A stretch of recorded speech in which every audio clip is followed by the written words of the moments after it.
देखो आपके 5th chapter है साझेदारी फर्म का विघटन। मतलब पूरा फर्म जो है, फर्म मतलब पूरा बिजनेस बंद हो जाना, मतलब पूरे व्यवसाय को बंद करना, वो है आपके साझेदारी विघटन। अब देखो वो है आपके फर्म का विघटन है, इसमें दो है, साझेदारी भी है और फर्म भी है। साझेदारी का समापन भी है और फर्म का समापन भी है।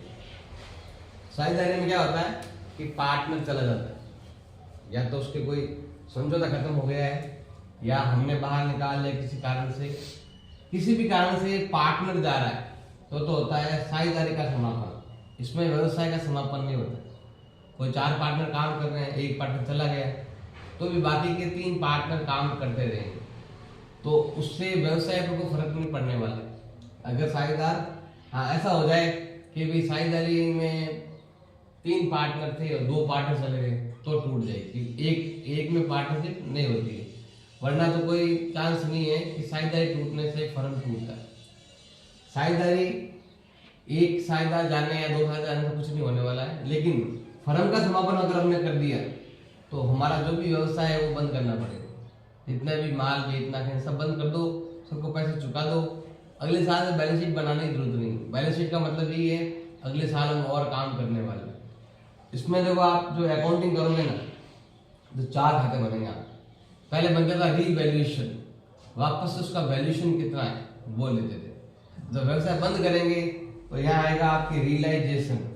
इसका मतलब होता है वसूली, मतलब जो भी संपत्ति हमारे पास है हम सबको बेच दो, तो क्या आ जाएगा आपके रियलाइजेशन आ जाएगा। और इसमें जितने भी पार्टनर होते हैं, देखो अपने इससे पहले वाला चैप्टर पढ़ा था, इसमें साझेदार की मृत्यु वाला, या फिर वो रिटायर हो जाता है तो क्या लेते थे उसके 2 केस चुका देते थे। तो यहाँ पर आपको सबको चुकाना, सबको पेमेंट करना। पहले वाले चैप्टर में बैलेंस शीट बराबर हो जाती तो क्वेश्चन आपका सही हो जाता। इसमें आपके अगर केस अकाउंट बराबर हो गया ऑटोमेटिक 0 बैलेंस हो जाना चाहिए आपका केस अकाउंट। ये जैसे ही बराबर हो जाएगा समझ लो आपका ये जो भी क्वेश्चन किया है वो पूरा आपने करेक्ट कर दिया। इसमें भी पार्टनर अकाउंट है सेम, बैलेंस बीडी वगैरह सब कुछ सेम है, रिजल्ट सब सेम बांटते हैं। इसमें लास्ट में लिखते हैं बैलेंस सीडी उसमें, और इसमें लिखेंगे उसकी जगह 2 केस, जैसे आता था 2 बैलेंस सीडी और सबका बैलेंस आता था बैलेंस शीट में। और यहाँ पर क्या हुआ 2 केस लिखकर सब बैलेंस कहाँ जाएगा केस अकाउंट में, और केस अकाउंट एंड में क्या होगा अभी आपके बंद हो जाएगा। अब साझेदारी का समापन के बारे में हमने पहले ही पढ़ लिया था, जस्ट पहले वाले चैप्टर में। पार्टनर की मृत्यु हो जाए, या पार्टनर छोड़ के चला जाए, या कोई भी अनुबंध था हमने उसको रखा हुआ था, जो हमारा काम हो वो पूरा हो गया, तो कई कारण है जिससे साझेदारी समापन हो सकता है।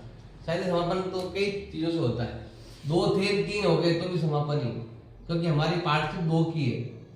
अब 3 हो गए तो नई पार्टनरशिप आ जाएगी। 3 है 2 रह गए, या 5 है और 4 रह गए। कोई भी पार्टनर नया आ रहा है या जा रहा है तो क्या होता है साझेदारी क्या हो जाता है समापन हो जाता है, कि हमारे बीच में 3 जनों के बीच में जो पार्टनर थी या रेशो चेंज हो गया। इसके बारे में तो हमने चैप्टर नंबर 3 में और 4th में पढ़ लिया। न्यू पार्टनर आ रहा है या जा रहा है तो साझेदारी समापन हो जाता है। जैसे ही नया अनुपात भी चेंज होता है तो भी वो पार्टनरशिप में समापन ही कहलाता है। तो ये हमारी नई पार्टनरशिप, पहले हमारा अनुपात रेशो था बराबर का, अब हमारा रेशो हो गया 1:3 का, या 2:1 का, या 5:2 का। आपने थोड़ा सा रेशो में भी चेंज किया, आपका लाभ हानि भी चेंज कर दिया, कैसे भी कुछ भी चेंज करते हो ना तो क्या होता है आपके साझेदारी का समापन ही कहलाता है। लाभ हानि में चेंज होना, नया आना, या फिर हमारे पास जो थे पार्टनर उसका चला जाना, ये सब इसमें आता है। फर्म के समापन में तो है पूरा बिजनेस ही बंद, माल बेचना खरीदना सब बंद, कि इतनी तारीख को हम बंद कर रहे हैं, उस तारीख के बाद ना कुछ खरीदना है ना कुछ बेचना है, जो है अपने अपने रास्ते सबको केस दे देंगे और सभी अपने घर में, मतलब पूरा जो फर्म जो कंपनी है वो पूरा कंपनी क्या हो जाएगा आपके बंद हो जाएगा। उसको बोलते हैं फर्म की समापन। अब ये कब होता है और ये कब होता है, देखो ये कब बंद होता है मैंने बता तो दिया कारण वैसे, फिर भी देख लो। एक तो है लाभ और अनुपात में चेंज करना, प्रॉफिट रेशो में चेंज करना, फिर कोई नया पार्टनर आ रहा है, या अवकाश ग्रहण कर रहा है, या मृत्यु हो गई है, या कोई एक पार्टनर दिवालिया हो जाए, कोई भी एक पार्टनर, तो वो जाएगा बाहर, बाहर जाते ही पार्टनरशिप का एंड हो गया। 2 का 3 हुए तो भी पार्टनरशिप एंड हो गई, मतलब एंड होकर 2 वाली एंड होकर 3 की चालू हो गई, या एक चला गया तो 3 की थी तो 2 की हो गई, तो वो पार्टनरशिप का एंड हो गया। पहले क्या पार्टनरशिप थी, अब क्या है, तो वो चेंज हो गया। जैसे आता है ना, आपके क्लास 10th में पहले थे अलग फ्रेंड थे, क्लास 11th में आए तो फ्रेंड सब नए हो गए, अलग हो गए, तो वो वही चीज में होती है आपकी, मतलब जो पार्टनरशिप पहले थी आपकी वो नहीं रही और नहीं हो गई। और सत्य भी मैंने बता दिया आपको, 3-4 चीज बताई मैंने आपको। पार्टनरशिप मतलब नया प्रवेश, अवकाश ग्रहण करना, मृत्यु, लाभ अनुपात में चेंज करना, पार्टनरशिप का दिवालिया होना पार्टनर का, तो ये सब स्थितियां है। अब फर्म का समापन, फर्म का समापन क्यों होगा, उसकी भी परिस्थिति आपके दे रखी है। एक तो समझौते द्वारा, जो भी समझौता है आपका कि भाई हम ये लाभ कमाने वाले हैं, या हमारे जैसे ही हमें घाटा होगा तो हम फर्म को बंद कर देंगे, कंपनी बंद कर देंगे। अनिवार्य समापन, कभी कभी अनिवार्य भी होता है, इतना टाइम जिस काम के लिए आपने पार्टनरशिप की थी, जैसे मान लो कि हमने पुल बनाना है, बहुत बड़ा पुल है, इसमें टाइम लगेगा, 2 साल 3 साल लगने वाले हैं, या हमने रोड का कॉन्ट्रैक्ट लिया 4-5 जनों ने मिलकर कि हमें यहाँ से कम 500 किलोमीटर तक का रोड बनाना है, साल 2 साल 3 साल लग जाए, 6 लाइन बनानी है। जैसे वो काम खत्म होगा आपका जो फर्म, वो भी क्या हो जाएगा, समाप्त हो जाएगा। फिर है भी अनिश्चितता की स्थिति में, अनिश्चित है कोई भी स्थिति तो भी हो जाता है, नोटिस द्वारा भी हो जाता है। अगर मान लो कोई नोटिस आ जाए आपके लिए तो कंपनी का, तो भी आपको क्या करना पड़ेगा, बंद करना पड़ेगा। और न्यायालय द्वारा भी समापन है, अगर इलीगल काम हो रहा है, कुछ भी गलत हो रहा है कंपनी में, और अगर कोई केस कर दे तो चाहे तो न्यायालय उस फर्म को बंद कर सकती है। अब दोनों में अंतर क्या है, इन दोनों में मेन अंतर क्या है, डिफरेंस क्या है, साझेदारी का समापन और फर्म के समापन में डिफरेंस क्या है। पहला डिफरेंस है व्यवसाय की समाप्ति, मतलब बिजनेस का बंद होना। जो आपका बिजनेस है ना, वो उसका बंद होना, देखो इसके अंदर फर्म चलता रहेगा, इसमें फर्म बंद नहीं होता है। साझेदारी टूट गई, एक पार्टनर चला गया, दूसरा नया आ गया, पार्टनरशिप टूट गई, लेकिन आपकी फर्म अभी भी चल रही है। इसमें तो व्यवसाय चलता रहता है, और इसमें बिजनेस क्या हो जाता है भाई, बंद हो जाता है। इसमें बिजनेस बंद हो जाता है, लेकिन पार्टनरशिप टूटने पर भी बिजनेस चलता रहता है, और इसमें बिजनेस बंद हो जाता है। आपका जो भी लेन देन करते हैं ना, आप माल खरीदते बेचते वो सब बंद, फर्म बंद होते ही सब बंद। लेकिन ये बंद होने पर कुछ नहीं होगा, आपको माल बेच रहे हैं तो बेचेंगे, खरीदना खरीदेंगे। फिर है आपके एसेट्स और दायित्व, जो भी आपके एसेट्स है या फिर आपके लायबिलिटी है। अब अगर आपके, देखो ये तो हो गया पहला अंतर। पहला अंतर में क्या लिखोगे, व्यवसाय इसमें चालू रहेगा, इसमें व्यवसाय बंद हो जाएगा, सभी व्यवसायिक गतिविधियां बंद हो जाएगी।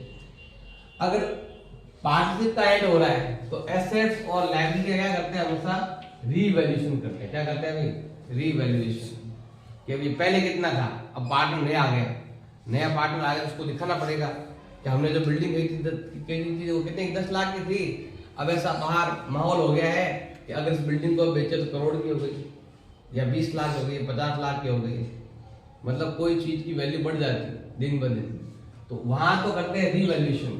लेकिन फर्म का जो एंड होता है तो इसमें करते हैं रियलाइजेशन, मतलब वसूली, बेच दो सब। इसमें संपत्तियों का पुनर्मूल्यांकन करते हैं इसमें, और इसमें क्या करते हैं, संपत्तियों का वसूलीकरण करते हैं, मतलब संपत्तियों को बेच देते हैं, दायित्वों को चुका देते हैं, तो ये इसमें वसूलीकरण होता है संपत्तियों का।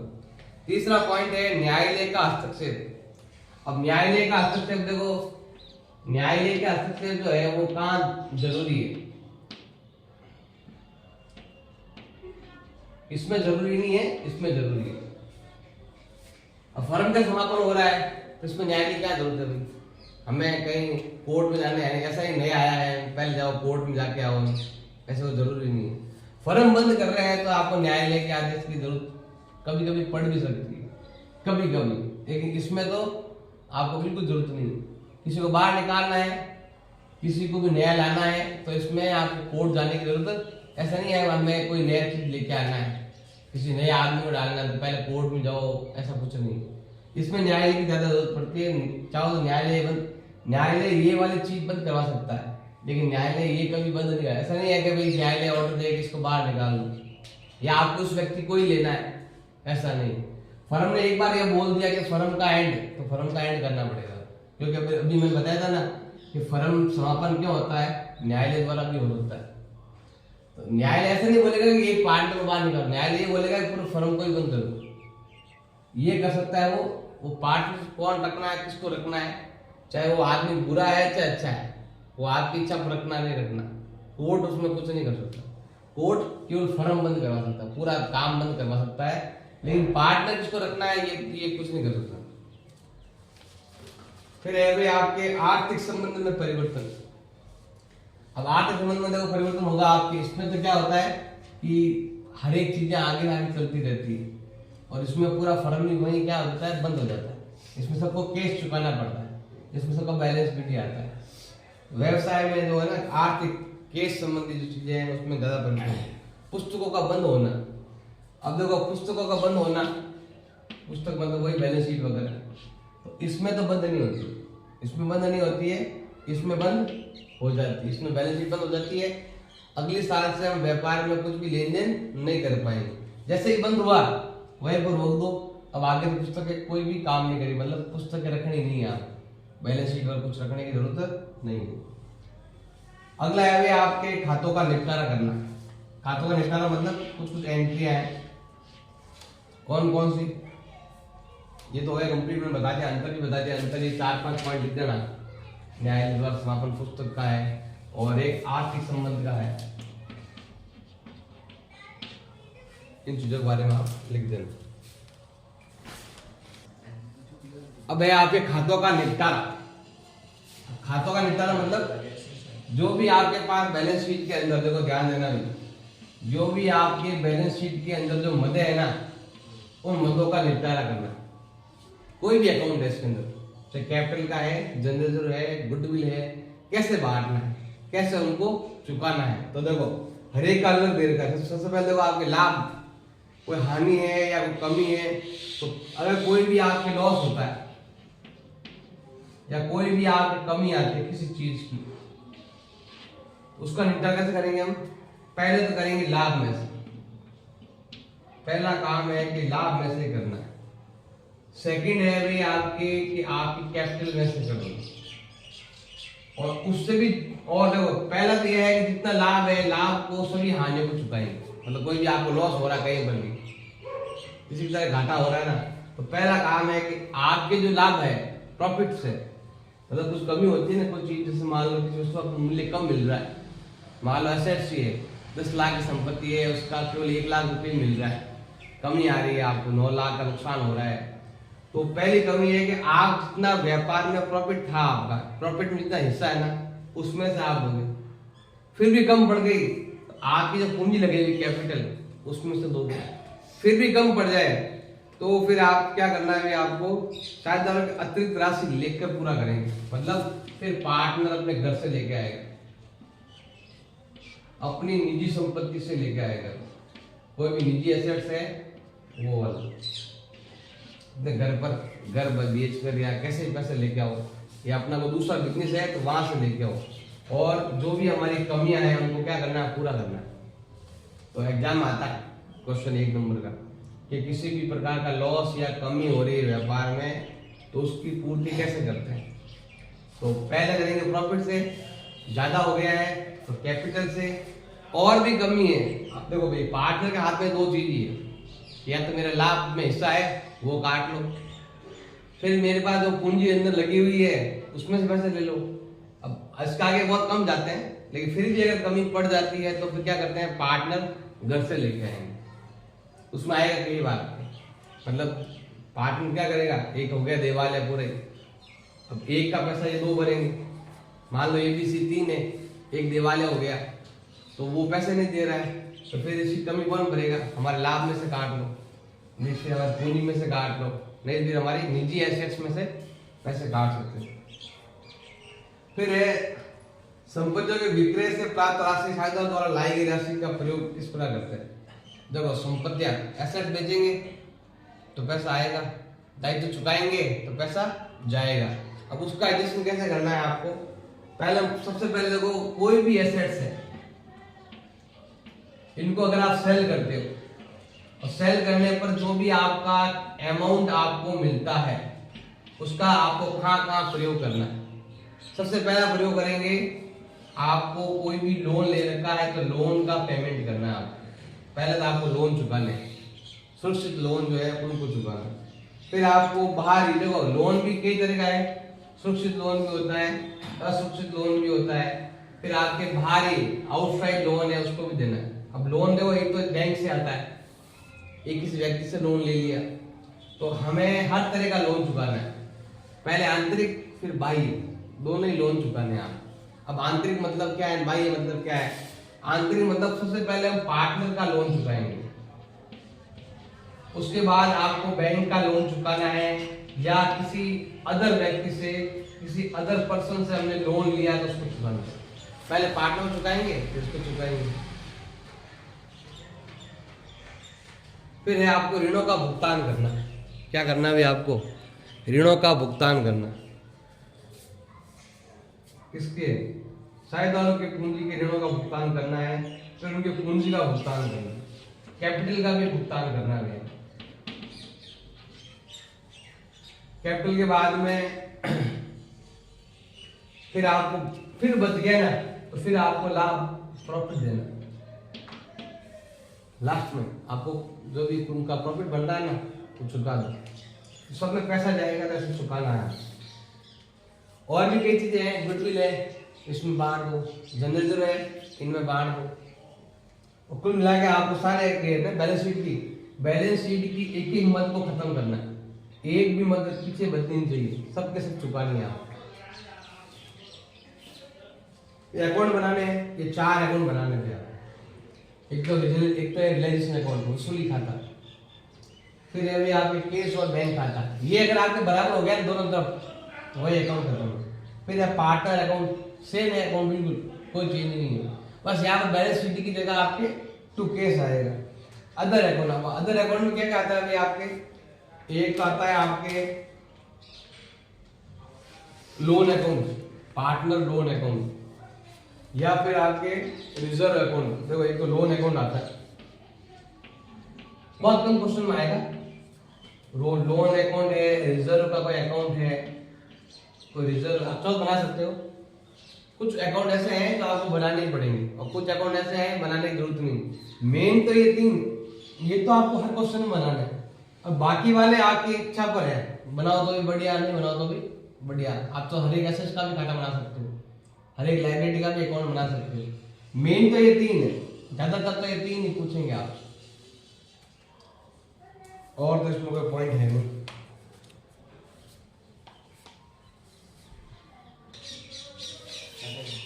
वसूली व्यय, अब देखो ध्यान देना भी होता क्या। वसूली व्यय क्या होते हैं, देखो हम व्यापार बंद कर रहे हैं, पार्टी बंद कर रहे हैं, तो हमें क्या करनी है, सभी संपत्तियां बेचनी है। अब ऐसा तो नहीं है कि हम वहाँ बाहर बैठ गए कि भाई जो जिसको अच्छा लगे वो ले जाओ, ऐसा तो है नहीं। कुछ संपत्ति ऐसी है जो हाथ बिक जाएगी, कुछ संपत्ति ऐसी है जो आपको घूम को बेचनी पड़ेगी, आपको इश्तिहार देना पड़ेगा, खर्चा होता है कि अभी हमारे हम फर्म बंद कर रहे हैं, ये हमारी मशीन है, ये ऐसा काम करती है। कोई भी फर्नीचर है हमारा, जैसे कोई भी हम बिजनेस बंद कर रहे हैं ना, तो हमें शब्द कहना पड़ता है कि हम ये बिजनेस बंद कर रहे हैं तो खरीदना चाहता है।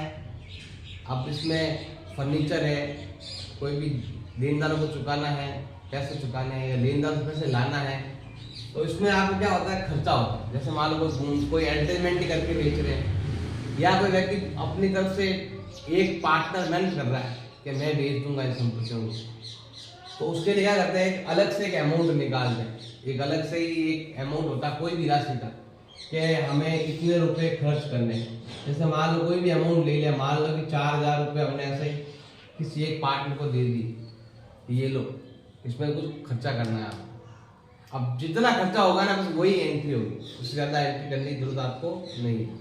इसमें देखो ध्यान देना भी, अगर हम खुद ही खर्चे चुका रहे हैं ना तो एंट्री क्या हो जाएगी आपके, रियलाइजेशन। 2 क्या आ जाएगा भाई आपके, कैश हो जाएगा। ये तो है कैश चुकाने का। अब अगर वो पैसा अगर मान लो हम कैश में चुका रहे हैं और हम क्या कर रहे हैं, वसूली व्यय को कोई पार्टनर को दे दिया और पार्टनर ने चुका दिया, तो एंट्री क्या हो जाएगी आपके, रियलाइजेशन टू, जिस पार्टनर को हमने काम दिया है वो हो जाएगा आपको पार्टनर्स कैपिटल। जैसे अगर हम राम है, राम कैपिटल, मोहन है तो मोहन कैपिटल, मतलब वो पार्टनर में से चुका रहा है तो पार्टनर के अकाउंट में जाएगा। अगर पार्टनर ये देखो ये है आपके सिंपल फर्म से भुगतान है, अगर फर्म द्वारा भुगतान है वैसे, और अगर कोई साझेदार द्वारा भुगतान है तो ये आ जाएगा। और अगर कोई भी पार्टनर है पैसे देता है, कैसे, निजी रूप में, निजी रूप से देता है, कोई खर्चा हो गया अपनी तरफ से दे दिया, मतलब व्यापार से पूछ के नहीं दिया, अपनी तरफ से 100 200 500 रुपए दे दिए निजी रूप में, तो वो क्या हो जाएगा, उसकी कोई एंट्री, जनरल एंट्री नहीं होगी आप।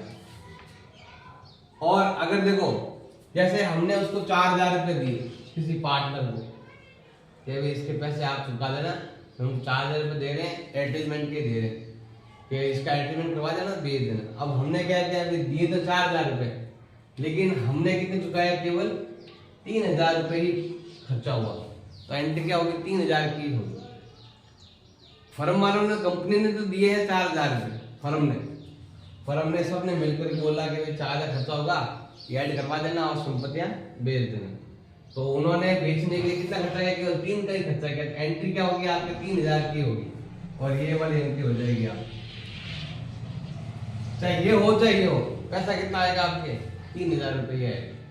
तो इसका ध्यान रखना है आपको, संपत्तियां बेचने के लिए आपको ऐड करना पड़ता है, या फिर किसी व्यक्ति को जो होता है ना, दलाल वगैरह होते हैं, हाँ, तो वो बीच में पैसे लेते हैं इस चीज को बिकवानी है, तो कि ये चीज है 10,000 की है, इसको ज्यादा बिकवा देंगे, या 10,000 की 9 में या 8 में बिकवा देंगे, तो मुझे क्या मिलना चाहिए, बीच में कमीशन मिलना चाहिए।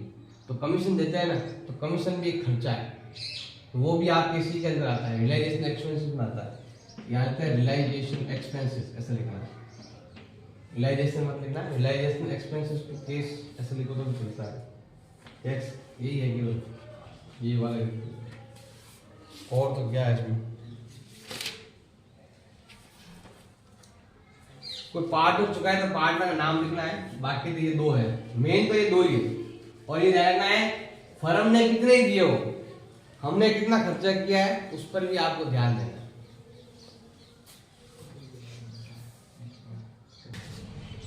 देखो भाई, बैलेंस शीट में हमारे पास संपत्तियां होती है, मान लो ये बैलेंस शीट है आप, और बैलेंस शीट में इधर आपकी दे रखा बहुत सारा फर्नीचर दे रखा है, चाहे इन्वेस्टमेंट दे रखा है, या फिर मान लो कि आपके प्लांट एंड मशीनरी है, या लैंड एंड बिल्डिंग है, ऐसा कुछ भी अगर आपके पास एंट्री है, तो उस हम व्यापार बंद कर रहे हैं, तो 2 चीज होगी, या तो संपत्तियों को बेच दो, या कोई पार्टनर को घर ले जाए।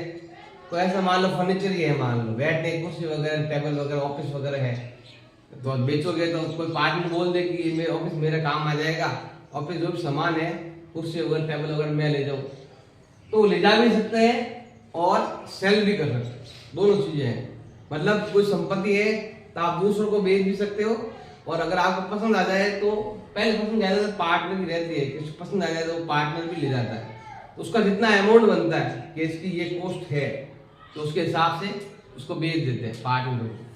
तो इसमें क्या करते हैं, देखो अगर संपत्तियों को बेच देते हैं तो पैसा एंड, तो एंट्री क्या हो जाएगी, कैश अकाउंट DR, 2 क्या आ जाएगा आपके, रियलाइजेशन, क्या आएगा भाई आपके, रियलाइजेशन।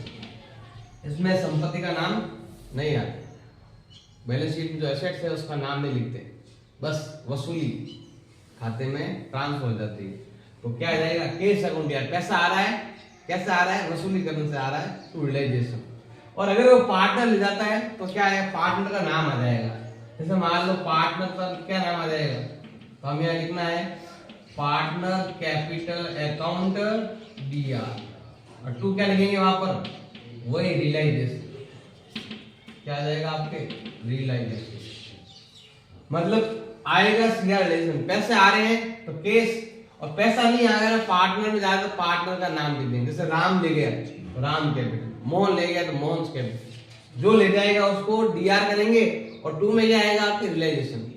जैसे मान लो कि आपका ये है रियलाइजेशन अकाउंट है, तो हम क्या करेंगे, इनको लिखेंगे किधर, इधर की साइड। इधर वाले जो अकाउंट होता है ना बैलेंस शीट पे, इधर लिखना है आपको। क्या लिखोगे, to furniture, to investment, to plant and machinery, to land and building. अब मान लो कि दो चीजें तो बेच दी और दो चीजें कोई पार्टनर ले गया, हम क्या करेंगे, ऐसे लिखेंगे, बाय बैंक, पैसा आया। जैसे ये एंट्री ना, ये पैसा आया, बैंक लिखो केस लिखो, एक ही बात है। आप देख लेना कि बैलेंस शीट में बैंक अकाउंट है तो बैंक लिख देना, केस अकाउंट है तो केस लिख देना। फिर क्या लिखोगे, मान लो कि हमने ये वाली और ये वाली चीज हमने केस भेज दी, ये दोनों केस भेज दी, हम क्या लिखेंगे यहाँ पर, फर्नीचर। मान लो कि फर्नीचर आपके यहाँ पर दे रखा 10,000 का, ये आपके 15,000 का है, ये आपका 12,000 का है और ये आपके 20,000 का। मान लो कि फर्नीचर 10,000 का था, आपने उसको 7,000 में बेच दिया, तो हम लिखेंगे 7,000 रुपए। देखो फर्नीचर यहाँ लिखना है, यहाँ मत लिखना बाइक के अंदर, ऐसे लिख सकते हो दिखाने के लिए। और मान लो प्लांट एंड मशीनरी आपने बेची, कितने में बेची हुई आपने, मान लो 10,000 में बेची, ज्यादातर कम पैसे आएगा। इन दोनों की जोड़ करके आपको यहाँ पर बैंक अकाउंट में लिखना है 17,000। अगर मान लो ये दो संपत्ति ऐसी है जो कोई पार्टनर ले गया, अब कोई भी पार्टनर ले जाए, मान लो जैसे राम ले गया, तो क्या लिखेंगे यहाँ पर, राम कैपिटल। इसको नहीं आने का, देखो ये टू में है तो ये क्या है भाई, पार्टनर कैपिटल। कोई भी राम मोहन सोन एक्स वाई जेड कुछ भी ए बी सी कुछ भी लिख दो। और यहाँ पर हम क्या लिखेंगे, जैसे मान लो ये दो, जैसे इन्वेस्टमेंट है राम ले गया, लैंड एंड बिल्डिंग है वो तो जो ले जाएगा उसका नाम लिख देंगे। मान लो कि ये 15,000 का था, 12,000 में ले गया, लैंड एंड बिल्डिंग 20,000 की थी, हमने मान लो कि उसको ज्यादा में भी बेच सकते हैं, कम में भी बेच सकते हैं। तो इन दोनों को मिलाकर जोड़ मिलाकर यहाँ सामने लिख सकते हो, कितना हो गया भाई आपके 33,000। ऐसा नहीं है भाई लिखा कुछ नहीं, ऐसे अंदर दिखाने के लिए लिख सकते हैं कि पैसा किसका है, लेकिन ये बाई में और टू में इसका नाम नहीं आएगा। ऐसा नहीं है, जनरल एंट्री में कहीं पर भी संपत्ति का नाम नहीं आता। कोई भी एसेट्स आप बेचते हो या कोई पार्टनर ले जाता है तो उसमें कभी भी अगले का नाम नहीं आता, ये आप सीधा रिलेशन अकाउंट में लिखोगे। अब उसको बेचा तो पैसे आया उधर और जा रहा उधर। अगर कोई लायबिलिटी है, देखो ध्यान देना, मान लो क्रेडिटर है, उसको चुकाने हैं, पैसे चुका दिए, जैसे मैं बताया संपत्तियों का बेचेंगे तो पैसा आएगा, लेकिन दायित्व तो वो चुकाएंगे तो पैसा जाएगा। रेंट क्या हो जाएगी बताओ, हमने दायित्वों का भुगतान किया, हमने दायित्वों का क्या कर दिया भाई, भुगतान कर दिया। रेंट क्या हो जाएगी आपकी, रियलाइजेशन अकाउंट दिया टू कैश, पैसा दे। तो जो क्रेडिटर का जो पैसा है ना, जैसे मान लो क्रेडिटर है, टोटल हम 10,000 रुपए मांग रहे हैं, तो हम डिस्काउंट में थोड़ा कम भी दे सकते हैं। बिजनेस बंद हो रहा है, पैसे है नहीं, थोड़ा कम भी दो, खत्म, सबको पैसे दे दो, तो क्या आ जाएगा, टू कैश। किसके पैसे हैं, क्रेडिट, ब्रैकेट में दिखाना है कि किसके हैं। एंट्री में ये होगा आपकी रियलाइजेशन टू कैश। कोई भी लायबिलिटी को पेमेंट करना है तो क्या करना है आपको, रियलाइजेशन टू कैश, और पैसा आ रहा है तो कैश टू रियलाइजेशन। कोई भी दायित्व चुकाना, इधर वाले को इधर केस, इधर वाले का इधर केस और बैंक, केस भी आ सकता है और बैंक भी आ सकता है। तो आपको इनका भुगतान कैसे करते हैं ये भी मैंने बता दिया, दायित्वों के बारे में भी मैंने बता दिया आपको। अगर होता है ना वो रिजर्व, क्या नाम है, कोई रिजर्व है तो एंट्री क्या हो जाएगी, रिजर्व अकाउंट डीआर टू, मान लो कि ए है, टू बी है, टू सी है, वो सेम है, वो जो पहले था ना वही एंट्री। अगर कोई पीएनएल है, पीएनएल टू डीआर क्या कहते हैं, गुडविल है तो क्या आ जाएगा, A B C to goodwill. कोई बैलेंस शीट की मत है और पार्ट में बांटेंगे तो ऐसे बांटेंगे, और कोई लायबिलिटी की मत है तो ऐसे बांटेंगे। ये हमेशा सीआर साइड होती है, चुकाना है तो क्या करना पड़ेगा, डीआर। गुडविल इधर आती है, ये आपके डीआर साइड कहलाती है। ऐसा नहीं डीआर भी इधर होता है, लेकिन ये बैलेंस शीट है, इसमें ये सब डीआर वाली मद ही है। तो देखो ये सबको हटाना है ना, तो देखो ये सब क्या है आपके डीआर है, हटाना क्या करना पड़ता है, सीआर, मतलब 2 में लिखना पड़ता है। देखो 2 में लिखा, ऑटोमेटिक हट गया। ये देखो गुडविल को भी हम कहाँ लिखेंगे, 2 में, 2 गुडविल और ये एंड। और मैंने बताया था ये हमेशा क्या होता है, देखो रिजर्व, रिजर्व देखो ये 2 में ये कहाँ है, बाई में। अगर यह क्रेडिटर है तो ये क्रेडिटर सीआर होता है, 2 में होता है। हटाना क्या करेंगे, इसको डीआर कर देंगे, बाई क्रेडिटर। एंट्री क्या हो जाएगी आपके, क्रेडिटर टू लायबिलिटी, क्या नाम है इसका, रियलाइजेशन। ये देखो ये 2 में लिखा आएगा बाई में। तो लायबिलिटी के कोई मत है ना, तो सीआर होती है, हटाने के लिए क्या करते हैं, उसको डीआर करते हैं। तो एसेट की मत है तो डीआर होती है, हटाने के लिए क्या करते हैं, उसको सीआर करते हैं। ये रहा टू गुडविल, ये रहा टू फर्नीचर टू इन्वेस्टमेंट, ऐसे करना है। बैलेंस शीट की सभी मतों के बारे में मैंने बता दिया कैसे करना है। बेचते समय या चुकाते समय उसका नाम नहीं आएगा, उसकी जगह क्या आएगा, आपके रियलाइजेशन अकाउंट आएगा, वसूली खाता आएगा। तो स्टार्टिंग के क्वेश्चन है आपके 1 से 7 तक। ये क्वेश्चन ऐसे है जो आप कोई भी प्रॉब्लम आएगी आगे वाले क्वेश्चन में तो उसमें आपको फायदा देगी। जैसे ये पहला क्वेश्चन है, आप रियलाइजेशन से संबंधित जो खर्चा होता है ना, वो जितने भी तरीके हैं ना, वो सब पहले क्वेश्चन में दिए थे। वैसे हर क्वेश्चन में जो भी आपके डाउट्स है वो 1 से 7 में क्लियर हो जाएंगे। मान लो कल जो भी मान लो मैंने करवाया था उसमें कहीं मिस्टेक है तो वो भी यहाँ पर पूरा हो जाएगा। अब ये जनरल एंट्री किससे संबंधित है, ये रियलाइजेशन खर्चे से संबंधित है। टोटल 4 स्थितियां हैं, चारों में से कुछ भी आपके बड़े प्रश्न में दिया हुआ, जो प्रश्न आता है बड़ा क्वेश्चन आता है जिसमें बैलेंस शीट वगैरह आती है, तो बड़े क्वेश्चन में इन 4 लाइनों में से कोई भी लाइन आपके दी भी आ सकती है। जैसे पहली लाइन दे रखी है रियलाइजेशन का खर्चा हुआ 2500 का, उसकी एंट्री क्या होगी। तो देखो अगर हम जैसे ये अकाउंट बनाते हैं, ये आपका खाता है रियलाइजेशन, तो खर्चा जब भी होता है तो हम यहाँ पर लिखते हैं कैश लिखो या फिर बैंक लिखो, इधर लिखते हैं। एंट्री क्या हो जाएगी, रियलाइजेशन टू कैश, तो एंट्री ये होगी आपकी, एंट्री हो जाएगी realisation account debit to cash या फिर बैंक, जो मर्जी है वो लिखो। और कितना रुपया दे रखा आपके, 2500 रुपये। अगर सिंपल लिखा हुआ है कि इतना खर्चा हुआ तो हमें इस प्रकार से एंट्री करनी है और यहाँ पर लिखना है टू केस, ऐसे सिंपली। अगर ये आ जाए तो क्वेश्चन के अंदर।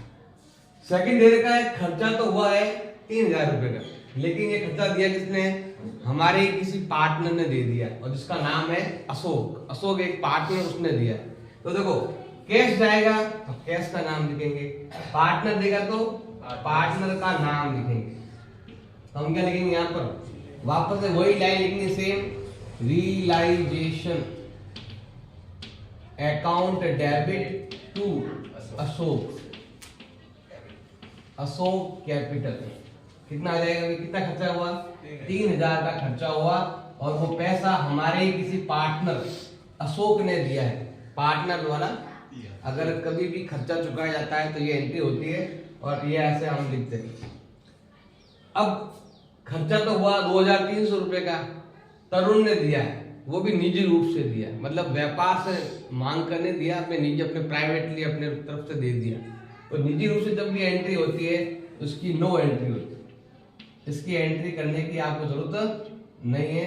प्राइवेटली जब भी देते हैं ना पैसे, देखो पैसा व्यापार से जाएगा या वो पार्टनर मांगेगा कि मैंने दिया है मुझे दो, तो ही एंट्री करेंगे। ये पार्टनर द्वारा किया तो पार्टनर मांगा होगा, और यहाँ प्राइवेट इसने नहीं मांगा, पैसे नहीं मांगे, 2300 रुपए।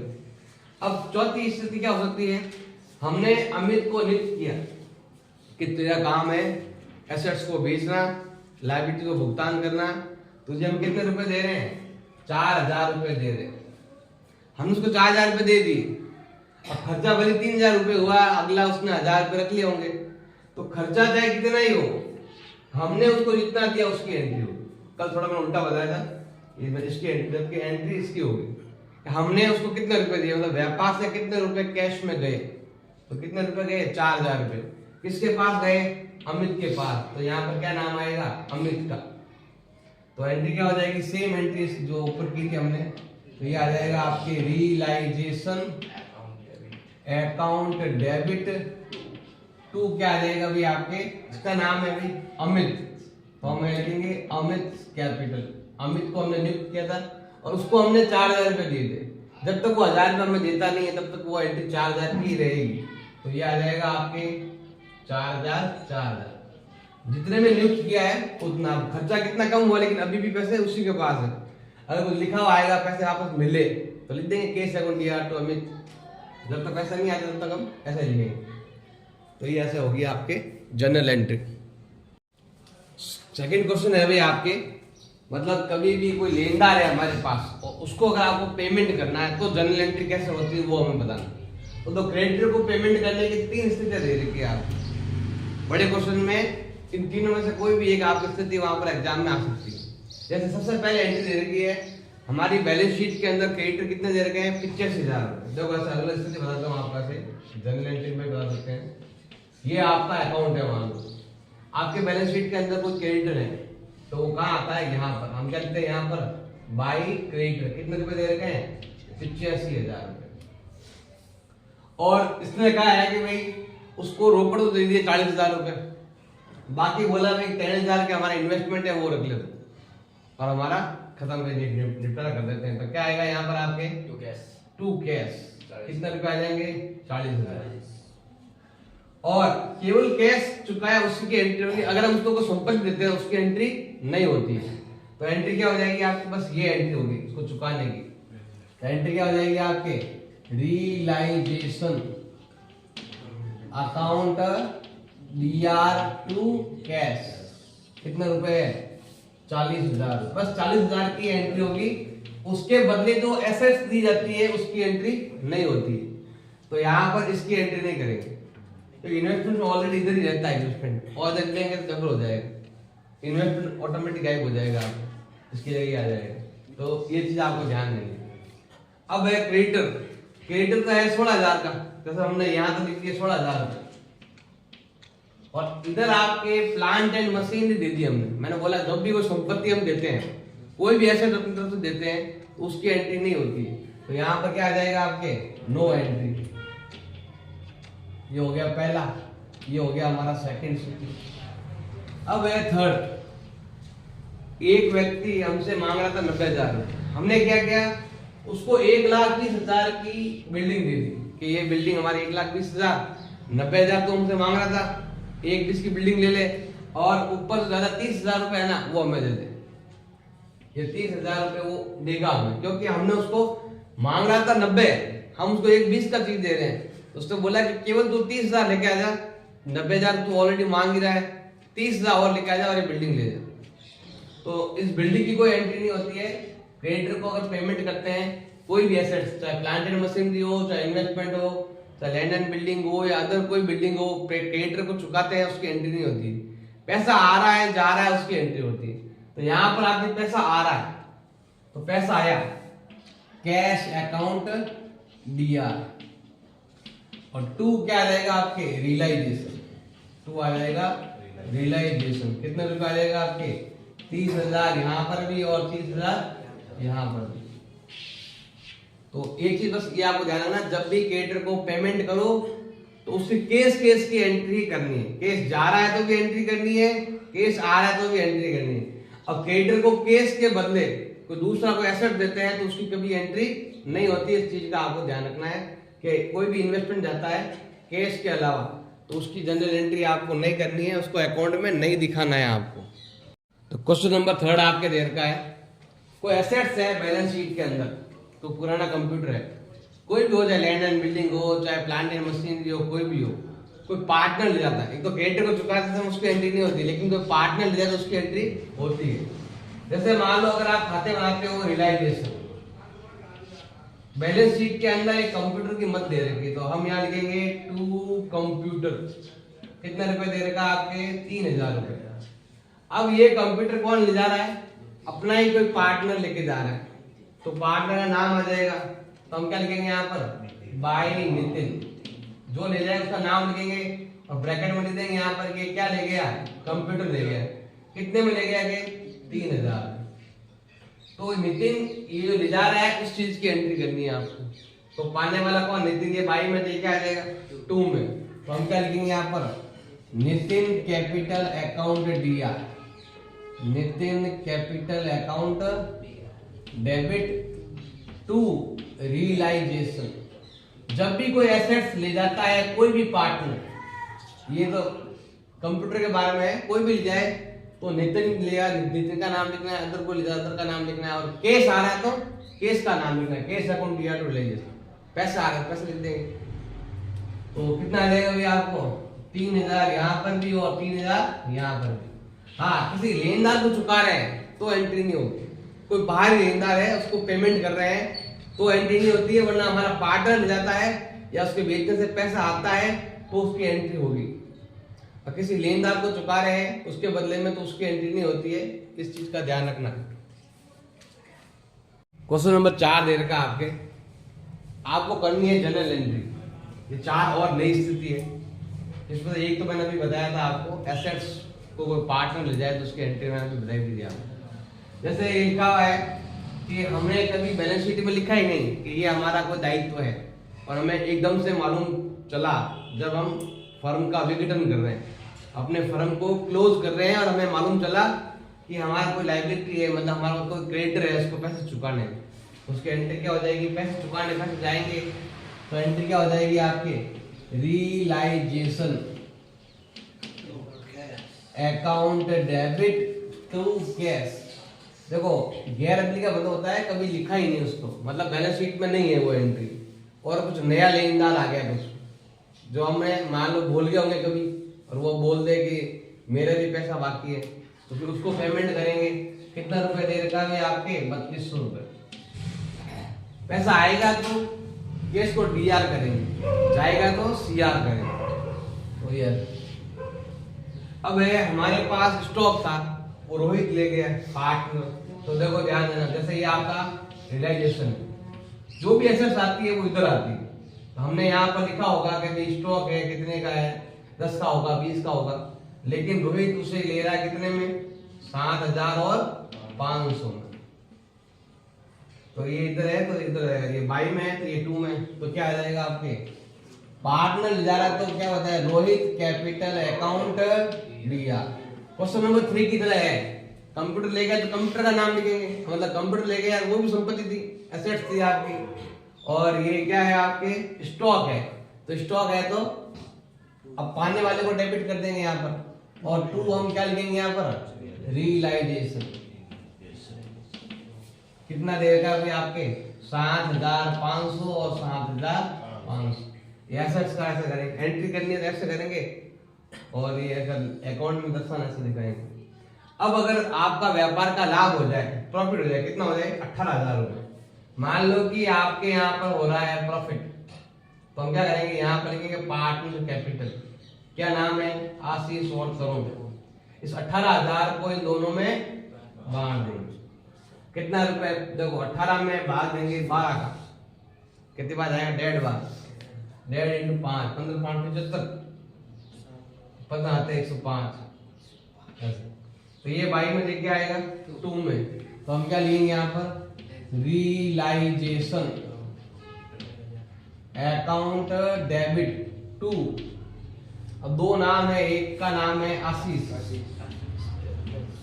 आशीष कैपिटल टू, दूसरा नाम है तरुण कैपिटल। कभी कभी अगर जनरल एंट्री याद नहीं होना तो ऐसे खातों में दिखाकर एंट्री कर लिया। तो कितना है अभी आपके? 18000 रुपए है, जो आपको 5:7 में बांटने हैं। तो ये आ जाएगा 7500 और 10500। अगला है गैर अभिलिखित संपत्ति। देखो ये तो दायित्व था तो चुकाना पड़ता है। अब संपत्ति है कोई जो लिखी नहीं थी, अब मान लो हमारे घर में, मान लो वहां पर हमारी फैक्ट्री में कोई एसेट्स पड़ी है ऐसे ही, और हमने उसका कभी जनरल एंट्री की ही नहीं, अब पूरा बेच रहे हैं कंप्लीट, मशीन दिख गई इसको भी बेच दो, पैसा आ गया कितना? 5500 रुपए। तो पैसा आया, cash account debit to realisation, same entry है, उसको उल्टा कर लेंगे। रियलाइजेशन कितने रुपए दे रखे हैं? 5,500 और 5,500। तो कभी भी किसी क्वेश्चन में आ जाए एसेट्स बेच रहे हैं, अंदर थी नहीं, पैसा आया, कैश अकाउंट दिया, रियलाइजेशन जा रहा है तो रियलाइजेशन टू कैश। बस ये गैर अभिलिखित का एंट्री मैंने बता दिया कैसे करते हैं। इसमें नया पॉइंट यही है, गैर अभिलिखित और लाभों का बंटवारा हमें करनी है जर्नल एंट्री। इसमें 5 अलग अलग 6 स्थिति दे रखी है अलग अलग। पहले में दे रखी है कि हमारे पास एसेट्स है और लायबिलिटी है तो उनको वसूली की एंट्री क्या होगी। तो देखो अगर हम अकाउंट भी बनाते हैं इनका, मान लो कि आपका रियलाइजेशन अकाउंट है, एसेट्स किधर आती है आपके, इधर आती है एसेट्स और इधर आती है आपकी लायबिलिटी। इसका पेमेंट इधर मिलेगा, चुकाना है तो इधर इसका पेमेंट हमें यहाँ पर, तो ये 4 एंट्री हो जाएगी। तो एंट्री क्या हो जाएगी आपकी, सबसे पहले एंट्री हो जाएगी आपकी रियलाइजेशन टू असेट्स, और इधर आ जाएगा भाई आपके एसेट्स।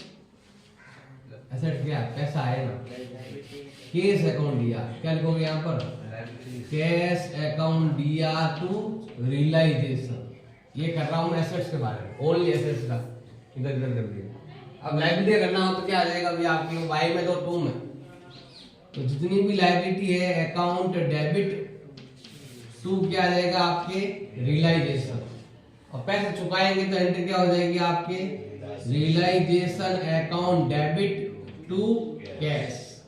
ये आ गया भी आपके पहला पॉइंट। अब अमाउंट तो दिया हुआ है नहीं तो अमाउंट लिख देते। सेकंड डेट का एक स्टॉक है 1,60,000, इसका 50% तो है, तो मतलब अजीज ले गया 50%। देखो ध्यान देना भी, ये है 1,60,000 रुपए, इसके आधे भाग कर देंगे। एक तो है हो गया कितना 80, और एक और हो गया आपके 80। ये आधा कौन ले गया, अजीज ले गया, और आधा ये लिखा हुआ रिमेनिंग को 30% प्रॉफिट पर बेचा। तो आधा तो ले गया पार्टनर, और आधा जो है वो हमने 30% प्रॉफिट पर इसको सेल कर दिया, हमने बेच दिया। तो दोनों की एंट्री करेंगे। देखो पाने वाला अजीज है तो अजीज को डीआर कर देंगे, पैसा है तो कैश को डीआर कर देंगे। आप तो दोनों साथ में एंट्री कर सकते हो, उन्हें अलग अलग भी कर सकते हो। सबसे पहले क्या आ जाएगा भाई आपके अजीज capital account debit to realization. पैसा अगर एसेट्स में कोई पैसा अगर कैश लिखेंगे या तो यहाँ पे पार्टनर का नाम लिखेंगे। कितने रुपए है, 80,000 में ये 20% डिस्काउंट है यहाँ पर, तो 80 का 20 में होता है 16,000 डिस्काउंट है, तो 80 में 16 गए, कितना आ जाएगा 64,000 यहाँ पर भी और 64,000 यहाँ पर भी। है तो माल 80 का, लेकिन वो कितने में ले रहा है 20% डिस्काउंट पर ले रहा है। अब इस 80,000 को हम बेचते हैं 30% प्रॉफिट पर, तो 8 के 24 ज्यादा मिलेंगे। 80 ये हो गए, 24 ज्यादा मिल रहे हैं, कितना हो गए 1,04,000। देखो पार्टनर ले गए तो पार्टनर का नाम, और पैसा आ रहा है तो कैश का नाम, तो क्या लिखेंगे यहाँ पर हम कैश अकाउंट DR2, क्या लिख देंगे यहाँ पर हम रियलाइजेशन सेम। बस ये एंट्री है। यहाँ पर पार्टनर केस कितना आ रहा है 1,04,000 यहाँ पर भी और 1,04,000 यहाँ पर भी। ये हो गया सेकंड, हो गया थर्ड, हो गया आगे समझिए वाला। पार्टनर तो पार्टनर, केस तो केस का नाम, और 2 में क्या आएगा रियलाइजेशन। जो भी एसेट्स है उसके लिए 2 में रियलाइजेशन आता है। ये रहा आपके, ये वाई में आती है 2 में रियलाइजेशन। अगर यहाँ पे 1,60,000 की बिल्डिंग है, उसको दलाल ने 3 लाख में बेच दिया। अब वो कितना में बेचे को मतलब ही नहीं है, और उसने बोला कि मेरा कमीशन होगा, तो कमीशन कितना है उसका 2%। हमें तो पैसा आने से मतलब है, पैसा आया और 2% उसका कमीशन निकाल दो, तो 3 लाख का 2% होता है 3 दूनी 6,000 रुपए। तो 3 लाख में से 6,000 रुपए गए, कितना आएंगे 2,94,000। केस आया, कैश अकाउंट डेबिट, और 2 क्या लिखेंगे यहाँ पर सेम चीज रियलाइजेशन। सेम एसेट्स में सब ऐसे आता है, कैश टू रियलाइजेशन। कितने रुपए आएंगे 2,94,000 रुपए। इसको घटा देना, 3 लाख में से 2% 6,000 रुपए घटा देना, पीछे बच जाएगा आपके 2,94,000। ये भी हो गया। अगला है प्लांट एंड मशीनरी 60,000 रुपए की है और इसे क्रेडिटर ले गया 10% डिस्काउंट पर। और मैंने पहले ही बताया था क्वेश्चन नंबर 2 में ही, कोई भी तरह का लायबिलिटी हो, मतलब जो भी आपका क्रेडिटर है, अब क्रेडिटर को जब भी पेमेंट करते हैं कैश में पेमेंट करेंगे तो ही एंट्री होगी। अगर उसको उनको एसेट्स दे रहे हैं तो उसकी एंट्री नहीं होती है। तो उसके लिए क्या आ जाएगा भाई आपके नो एंट्री। किसकी? ये फिफ्थ वाले की, पांचवी की कोई एंट्री नहीं होगी क्योंकि क्रेडिटर को पेमेंट करते हैं एसेट्स के रूप में, तो उसकी एंट्री नहीं होती। अगला है इन्वेस्टमेंट है 4,000 रुपए का और हमने बेचा कितने में? 50% पे बेचा भाई, आधा ही पैसा आया, आधा मिला ही नहीं, तो केस आया तो एंट्री क्या हो जाएगी भी आपके कैश अकाउंट DR2। अब कोई भी एसेट्स हो, जैसे ये एसेट्स था तो रियलाइजेशन, यहाँ पर लेजन, यहाँ पर बेचे, तो क्या आएगा? To realisation.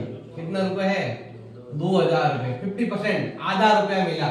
ये 4,000 है, आधा कर देंगे कितना आ जाएगा आपके? 2,000 रुपए। तो एसेट्स से हर तरह की वसूली आ गई आपकी। देखो एसेट्स बेचा, आधा आधा ऐसे बेच दिया, स्टॉक को आधा प्रॉफिट पर बेच दिया, आधा डिस्काउंट पर बेच दिया, प्रॉफिट को दलाल ने बेचा, कमीशन भी आ गया, एसेट्स को हमने क्रेडिटर को भी चुका दिया। तो ये एसेट संबंधी एंट्री है सभी, मतलब एसेट्स का कैसा भी क्वेश्चन आ जाए तो आप आराम से कर सकते हो। आधा पैसा मिले तो भी एंट्री बता दी, एसेट्स को लायबिलिटी कोई क्रेडिटर को चुका दे उसका नो एंट्री होता है। एसेट्स ज्यादा में बेचो चाहे कम बेचो कोई मतलब नहीं है, पैसा आने से मतलब है, जितना आ रहा है उतना सब कैश में। बीच में किसी को डिस्काउंट दे रहे हैं, कमीशन दे रहे हैं, वो पैसा घटा देंगे हम। और ज्यादा में बेचा तो फायदा है, डिस्काउंट में बेचा तो नुकसान है, सब चीजें आ जाएगी आपकी इस टाइप से। तो हर तरह की एसेट संबंधी जितनी भी एंट्री है वो इसमें आ गई आपके।